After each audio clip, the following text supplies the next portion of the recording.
Welcome back to Today in Atlanta Sports. It is March 2nd, and I'm going to be honest, I'm already sick of this month. I had a lot of optimism. If you watched this yesterday's show, I had a lot of optimism about the MLB lockout ending, and I got wamboozled, whatever word you want to say. I got tricked. The owners, they obviously put some stuff out there in the PR, optimism. Both. It sounded like a deal was coming. And then about 2 or 3 o'clock yesterday, about 2 or 3 hours before the deadline of 5 p.m. when games are going to be canceled, we start hearing things from the players. Oh, that was all a bunch of bullshit. They tried to make it seem like we were way closer, blah, blah, blah. And to be honest, I'm not even going to get into really the details of, who's right, who's wrong, because frankly, I'm not an expert on this stuff. I think both sides, are wrong in their own ways. I think both sides are want their own interests, taken care of.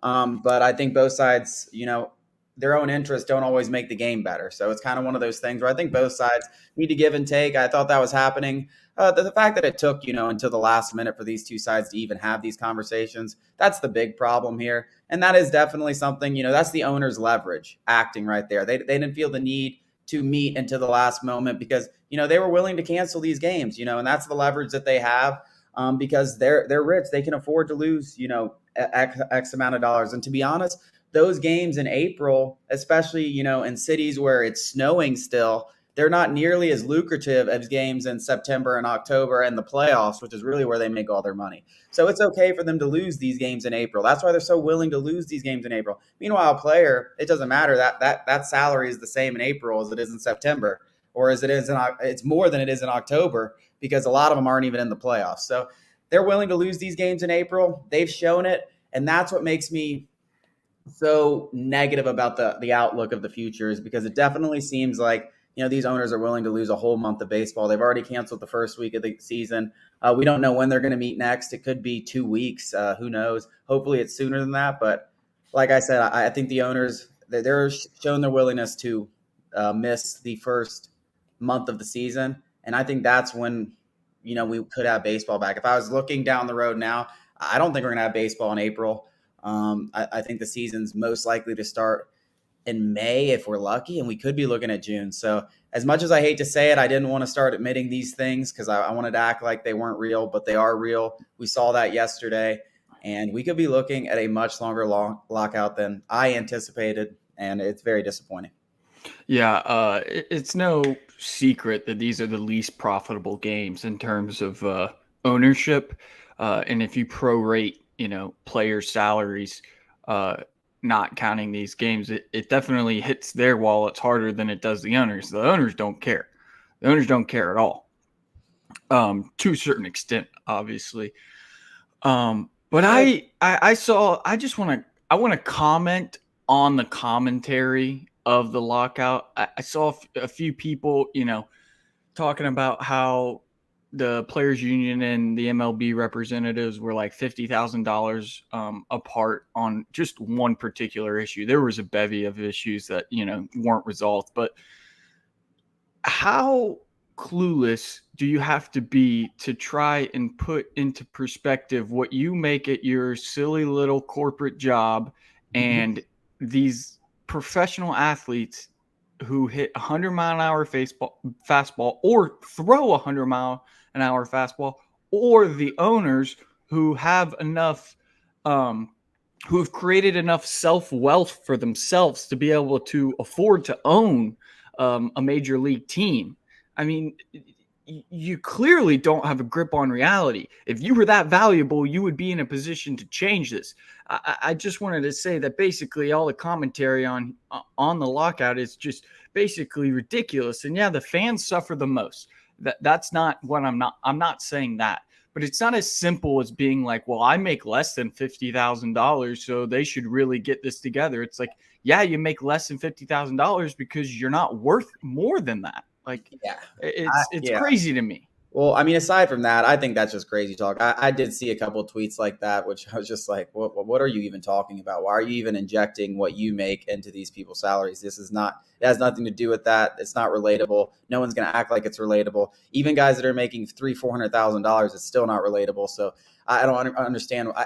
those tweets that I saw, I'm just like, what the hell is this? But I think in the whole grand scheme of thing, the reporting on this from good reporters, Jeff Passons, John Heyman's, good reporters, good regular reporters, has just been dog shit because they all are so attached to one side that they can't. That it's almost like Jeff Passan is so on the player's side that it's almost disgusting because it's like he writes this whole article and there's pretty much no facts about it. It's just basically like, I love the players, I support the players, they mean more to the game, blah blah blah. And it's like there's a lot more to these negotiations. Like there's no objectivity to this, article. Like it's so subjective. So I think the whole like pretty much everything you've read about this, whether it be on Twitter, whether it be from a major publication, they have their own incentives in mind. They have their side that they agree with, and it's just been pretty piss poor, and it's been wild to me. That's why I kind of really don't even get into it because I think a lot of people don't even understand the facts. I mean, the facts of the matter are, the players want to get paid more. They want to portray a image that they're doing this for the little guy. Well, guess what? They're not doing this for the little guy because guess what? The minimum salaries that the owners agreed to pretty much they raised them like 33%, pretty much met what the players demands were. It really comes down to a competitive tax balance, which would make the game unfair. It would make the game unfair, raising that and allowing teams like the Yankees and the Dodgers, when only 10 teams in the league can even reach that threshold, without and still make money. It just wouldn't make it fair. It just makes the rich get richer. And guess what? And when I say the rich get richer, not only are the Yankees getting better talent and the Dodgers getting better talent, only the rich players, only the Mike Trouts of the world are making more money. Only the Max Scherzers are making more money because those guys are still going to take up the same percentage of payroll. That is what a club has valued them at. So if the threshold goes up to 270 mil from 220 mil, Mike Trout's going to go from making 50 mil to 65. It's not going to be little, Jimmy and the Marlins. Yeah, he's worth $10 million now instead of 5. That's not what's going to happen. It's just going to be the rich getting richer. So this argument, this idea that has been portrayed by, whether it's the owner side or whether it's the player side, that this has anything to do with any of the little guys is just a giant joke. It's just a sham. It's just what they want you to believe, to like portray. None of this has to do with the little guy. It never had anything to do with the minor leaguers. It really had nothing to do with, the league minimum pay. It's all about players getting paid more, and they don't want a salary cap. So you look at the NBA and you're like, oh, they have all the power. Well, the NBA has a salary cap, so they can only make a certain amount of money. The MLB doesn't. LeBron James has said it a million times. Oh, I wish, we had something like that. So like, don't give me this, oh, the players have it so bad. Like that's just a whole bunch of bullshit. And the owners, they acted in bad faith. I think that's the biggest issue on their end, on the player side, is the owners have acted in bad faith. They really didn't give them a great deal until, the last moment when games could be canceled. And that's not a good, it's a good negotiating tactic, but it's not a good faith, not a one that, hey, I want to get a deal done. So there's problems on both sides, but this idea that it's about the little guy or the minor leaguers or anything of that matter is just a giant sham that they've portrayed. I'm not on either side. I think both sides need to, get together, stop fucking throwing temper tantrums and play some baseball. But is that going to happen anytime soon?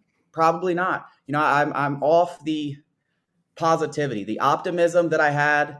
I've been optimistic up until this point. I don't even know anymore. I wouldn't even be shocked, and this is absolutely mind-boggling for me to say, if we didn't have a season this year. That's how ridiculous this whole thing has been, and I don't know. I don't know what's next.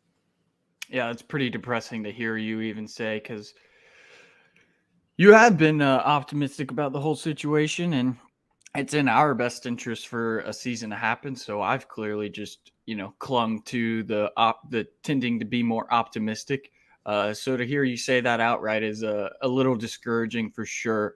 Maybe it's just Scott Boras behind it all, and he's the really one. He's the one who's like, I need more for my clients. It will happen. Listen, I'm not gonna. I would be shocked. I'd still be shocked if there wasn't a baseball season. But a June start or hell, a July start, all of a sudden, a 100-game season, which with a 14-team playoff or a 12-team playoff or whatever the owners wanted. I mean, That seems more like a reality every day, and it sucks. And the worst thing about it is it might not even have, well, yeah, it definitely was the worst thing that happened in Atlanta sports. But it didn't get any better at night when we watched the Hawks last night play the Celtics. They come out after maybe their best game of the season against the Raptors and a pretty much a must win game against there. They look the best they have all season. They come out against the Celtics, open up a 14-point lead, absolute dominant. Jaylen Brown goes down with injury. You're thinking, all right, this is where things flip. 20 games left in the season. You go 15-5. Maybe you can get a top 6 seed. At the very least, you get a 7 seed, and you have a home play-in tournament game, 2 home play-in tournament games, whatever it is. And then, I mean, maybe the worst half of basketball I've seen from this team in 2 years happens. I mean, and I give credit to the Celtics defense. They're the best defensive team in the league. They've really, flipped a switch, over the second half of the season.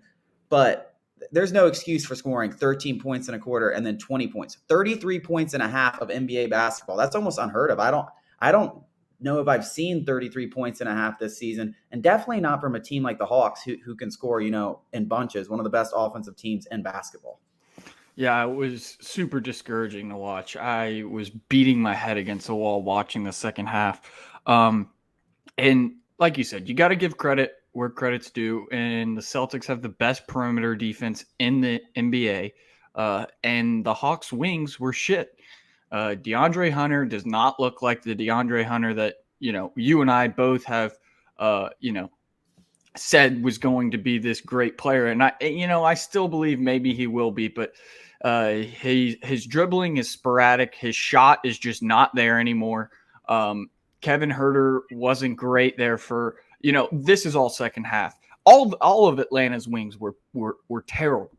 I just kind of don't know where the Hawks go at this point. It's kind of like, all these trade assets that were once so valuable are kind of depreciating. And unless, they start showing something, the Hawks aren't going to even be able to trade for a superstar if the time comes, because they don't have any assets that are really valuable. And I know that's a bit of overreaction. Kevin Huerter, DeAndre Hunter, John Collins, all these guys are still valuable pieces. But, this Trae and gang little experiment is, I think, run its course, whether it's Nate McMillan or if it's, just the roster construction by Slink. It just hasn't worked. And it's time to, go in a different direction, whatever that might be. I think I don't care if there's 20, I think there's 21 games left. I mean, the Hawks would have to win 18 of their like go 18-3 to really have a shot, even a shot to make a top 6 seed. And yeah, sure, if the Hawks get out of the play-in tournament and they make it to a 7-game series, things might look a little different. But even then, they're not going to get past, some of these better Eastern Conference teams, even in a 7-game series. So I think, my whole mind is basically, let's see what we have with these last 21 games and, kind of start till next season.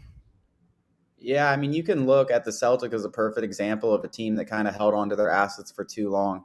And sure, they're playing pretty good basketball right now, but I don't think anyone's going to look at the Celtics and say they're a championship contender. So yeah, that can easily happen. But yeah, I'm with you. I'm not going to totally give up on the season. I think there's still some good development time for these guys. I mean, hopefully DeAndre Hunter gets healthier and looks a lot better, like he did at some point last season. Hopefully John Collins gets healthy and comes back and produces. But at the end of the day, yeah, it's time to kind of blow up this whole thing. And I think that's going to come this offseason in a major way. I think they thought about doing it at the trade deadline, but the Hawks started winning some games, and there really wasn't any deal out there. Like, people were being, oh, why didn't the Hawks make deals at the trade deadline? Oh, like, look at Derek White. All right, come on, guys. Derek White isn't making this team, more than a game or two better, if that. And everybody else, I don't think they were going to give up what it would take to get them, and I don't think any of them would have moved the needle. So I think they thought about blowing it up. That those rumors, there was definitely, substantiated. Those were real. I mean, but there just wasn't anything out there. I think you'll see them blow it up this offseason. And I think you'll see multiple of the young guys packaged in a trade for different guys. I think you'll see them. I want to say move on from Danilo Gallinari, but he's been the second best player on the team for, him and Bogey have been the only other guys besides Trae playing for the last, month or so. But Gallinari, he has a buyout for $5 million. You could definitely see that happening. As good as Bogey's been, I wouldn't be surprised if they started shopping him around just because, to make room for some money. So yeah, I think you're going to see him blow it up. I don't know if there's going to be a superstar out there like they've kind of been waiting for. But I don't think it's going to matter. I just don't think they can do this experiment again. I think you have an ownership that's hungry to win, and really, I don't think it's worth doing the experiment again. There's other ways to go about it. You don't have to go all in, but you can move assets around to where you still remain flexible, and you just got a different look to the team. Because, like you said, there's not really that much different between this team and last year. It's just more of a feel and stuff like that. And I think, if you move, the right assets around, tweak a couple things, this team could be 10 wins better without doing too much. So I'm not totally down on the Hawks. I'm disappointed in their development this year. There's no doubt about that. I think that's been the biggest issue. We all expected, steps from a lot of these guys, Herter, Hunter, and really the only one we've gotten it from is Okongwu. I mean, that's the only guy outside of Trae Young that I feel confident on in the future of this team. And John Collins, he's still a solid player, not a superstar, but solid player. So I don't really know where I'm at with the Hawks. Hopefully we get up to the 7th, 8th seed, and we can only, we get two chances to make it into the big dance. And if we can make it into the big dance, maybe we can surprise someone. But that's really who we are. And that's to be honest, that's who we were last year. We beat the Knicks. The Knicks aren't a playoff team. They're 11th seed this year. They're fucking And bums. Yeah. and then we surprised, the 76ers in 7 games. So that's really who we were last year, with a few extra wins on our record during the regular season. You know what? If the Hawks didn't, in the process, it was just going to happen the next round. The Sixers were bound to blow up. They were a toxic culture with, the tandem of Joel Embiid and Ben Simmons. It was a ticking time bomb, and it just happened on the Hawks watch. That's all that was. Yeah, I couldn't agree with you more. Like I said, the whole Trae Young and gang experiment has, run its course. It's time to try something new. There's no sense in trying the same thing over and over and over again when it doesn't work, especially when you have a superstar like Trae Young. I mean, you just got to start throwing darts at the board. You got to try it and keep trying it because you can win a championship with Trae Young. And, to continue doing the same thing that is clearly not working, whether it be roster or coaching or a little bit of both, it's not going to happen. You're not going to waste a superstar's career like Trae Young. And I understand, he just signed a max extension and all this stuff, but there's no sense in waiting around for it. Just do it. And like you said, I think I wouldn't necessarily say blow it up, but there's going to be a lot of different faces in Atlanta next season. Yeah, I mean, it's going to be a fun offseason. I mean, we talk about it with the Falcons all the time. I think the Hawks are going through something similar. I mean, obviously, they don't have to rebuild, but the amount of critical decisions they have on all these guys coming up, whether it be I mean, right now, I mean, I think we thought it was a given, but, DeAndre Hunter, he's due up for an extension, this offseason. There's no way the Hawks can give him that this offseason. Unless they're buying low, maybe they buy low and say, oh, here's 3 years, 45 mil or something like that, which in that case, I kind of like the idea. But really, the way he's played since coming back from injury, there's no way you can give this guy the lucrative extension he certainly was going to be looking for, when he started this season. So there's a lot of interesting things. I mean, do you boo Bogey? Do you buy out Gallo? John Collins, he's always in trade rumors. And Clint can be moved too. Clint can be moved. Okongwu, he's the center of the future. I know we both think that. So a lot of questions coming up. And it sucks because, there was so much excitement around this team. I'm not necessarily super surprised that they've underachieved, given that I think they just overachieved so much last year. But it sucks that we're already kind of looking towards the offseason because there's not a playoff winner here. They might be able to squeak out a series, but there's nothing sustainable over the playoffs, as strong as the East is too. I mean, that's another thing we just had. The Eastern Conference is unbelievable this year. I mean, the Knicks, who were the 4 seed, are now the 12 seed.